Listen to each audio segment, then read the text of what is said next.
ఇంకొక 2 నెలల్లో ఎన్నికలు పూర్తవుతున్నాయి.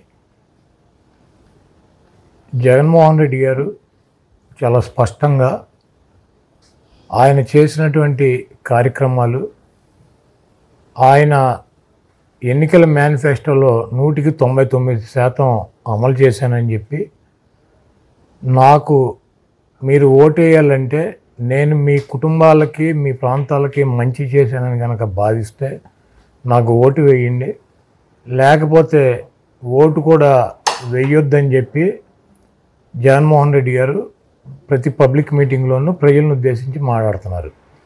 ఆ సందర్భంగా ఈ 5 సంవత్సరాల్లో చంద్రబాబు నాయుడు చేయలేకపోయినది జగన్మోహన్ రెడ్డి గారు చేసింది.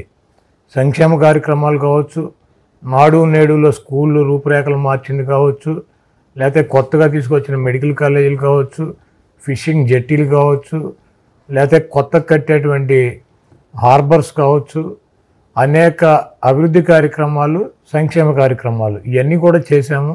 నాకు ఇంకొకసారి అవకాశం ఇస్తే ఇంకా గొప్పగా చేస్తాను. కాబట్టి నేను మీ కుటుంబాలకు మంచి జరిగితే నాకు ఓటేయండి.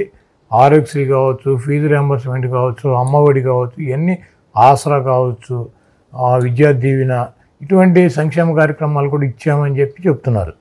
దానికి ఈ పనికి మాలినటువంటి చంద్రబాబు నాయుడిని అడుగుతున్నాడు, 14 సంవత్సరాల నుంచి ముఖ్యమంత్రిగా చేశావు, నువ్వంటూ ఈ రాష్ట్ర ప్రజలకి చేసినటువంటి ఒక పథకం పేరు కానీ, ఈ రాష్ట్రంలో నువ్వు చేసినటువంటి ల్యాండ్ మార్క్ డెవలప్మెంట్ గురించి కానీ నువ్వు ఏం చేసావో చెప్పమంటే, ఈ చవట, ఈ దద్దమ్మ, ఈ చంద్రబాబు నాయుడు దానికి సమాధానం చెప్పకుండా మన ఇద్దరం కూర్చొని మాట్లాడుకుందాం, నువ్వేం చేసావో నేనేం చేసుకుందాం, బహిరంగ చర్చకు సిద్ధమా అంటాడు. చంద్రబాబు నాయుడు, జగన్మోహన్ రెడ్డి గారు బహిరంగ సభకి, బహిరంగ చర్చకి గనక కూర్చునే పరిస్థితి ఉంటే, ఇటు పక్కన మేము, అటు పక్కన చంద్రబాబు తరఫున తెలుగుదేశం వాళ్ళు వస్తారు.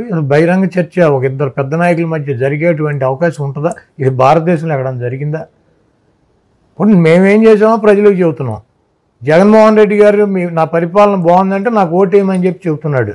నువ్వు కూడా దమ్ము ఉంటే, నువ్వు మగాడివి అయితే, నువ్వు 14 ఏళ్ళ నువ్వేమైనా చేసి ఉంటే, నేను ఈ రకంగా ఈ కార్యక్రమాలు చేశాను, ఈ నా ల్యాండ్ మార్కులు, నాకు ఓటేయండి, నాకు ఎందుకు ఓటేయరని చెప్పి ప్రజలను అడుగు. నువ్వు ప్రజలు కదా న్యాయ నిర్ణేతలు, మీ ఇద్దరు మాట్లాడుకుని ఎవరు సీఎంగా ఉండాలి మీ ఇద్దరు డిసైడ్ చేసుకునేది కాదు కదా ఇది అని. ఒక ఎక్స్ అంటే మాజీ, ఈయన కోసం ఆ ట్విట్టర్ పేరు కూడా మార్చినట్టున్నారు ఎక్స్ అని. ఆ ఎక్స్లో ఈయన ఛాలెంజ్ చేస్తాడు. ఎవడికి చేయాలి? ఎక్స్లో ఛాలెంజ్ చేస్తే ఎక్స్కి ఎవరికైనా చేయాలి. ఈ రాష్ట్రంలో ఎక్స్ ఎవడున్నాడు? కిరణ్ కుమార్ రెడ్డి గారు కూడా ఉన్నాడు ఖాళీగా. వాళ్ళిద్దరూ చేసుకుంటే ప్రాబ్లం లేదు. జగన్మోహన్ రెడ్డి గారు ఈ రాష్ట్ర ప్రజలకి ఎన్నుకుంటే ఆయన ముఖ్యమంత్రి అయ్యాడు.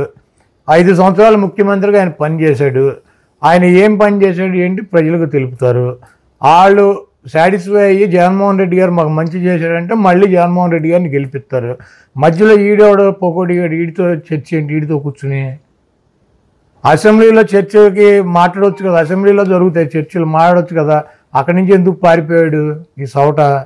ఇప్పుడు బహిరంగంగా బయట కూర్చోవాలంటే అసెంబ్లీలో ఏడవలేక అక్కడ ఏడిసి బయటికి పారిపోయి వచ్చి ఇవన్నీ పనికి మాలిన కబుర్లు. ఇప్పుడు నేను నా స్థాయికి, నేను చంద్రబాబు, నేను చర్చకి రెడీగా ఉన్నా, నువ్వు వస్తావంటే వస్తాడా?